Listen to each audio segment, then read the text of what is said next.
Third days ట్రాన్స్ఫర్మేషన్‌లో ఈరోజు day 10. So, పొద్దున్నే లేసి సన్ రైజ్ వ్యూ చేసి కిందకెళ్ళిపోయిన ఆ ఓట్ మీల్‌ని అయితే తీసుకున్నా.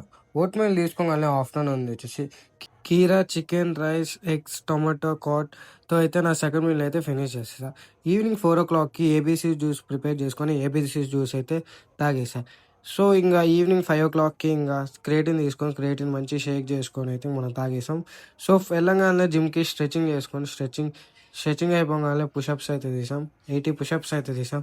80 పుషప్స్ చేసుకొని ఈరోజు మన లెగ్ డే కాబట్టి లెగ్‌ని మంచి స్ట్రెచ్ చేసుకొని నా ఫస్ట్ వేరియేషన్ వచ్చేసి లెగ్ ప్రెస్. అసలు లెగ్ డే అంటేనే ఏదోలాగా ఉండిద్ది. సో, నా ఫస్ట్ వేరియేషన్ అయిపోగానే ఎలాగోలా అయితే నా ఫస్ట్ వేరియేషన్ అయితే కంప్లీట్ చేశా. నా సెకండ్ వేరియేషన్ వచ్చేసి లెగ్ ఎక్స్‌పెన్షన్. థర్డ్ వేరియేషన్ వచ్చేసి సుమో స్క్వాట్. సుమో స్క్వాట్స్ అయిపోగానే వాల్ చైర్ అయితే ఏసాం. 2 మినిట్స్ ఉన్నాం. వాల్ చైర్ అయిపోగానే నా fourth variation lunges. Lunges complete చేసుకొని మనమైతే ఇంటికెళ్ళిపోయాం. ఇంటికెళ్ళిపోయి ప్రోటీన్ తీసుకొని ప్రోటీన్ మంచి షేక్ చేసుకొని అయితే తాగేసాం. ప్రోటీన్ తాగంగానే నా థర్డ్ మీల్‌లో కోకోనట్ వాటర్, చికెన్, రైస్, కార్డ్‌తో అయితే మనం అయితే ఫినిష్ చేసేసాం నా థర్డ్ మీల్. నెక్స్ట్ వీడియోలో కలుసుకుందాం. బాయ్.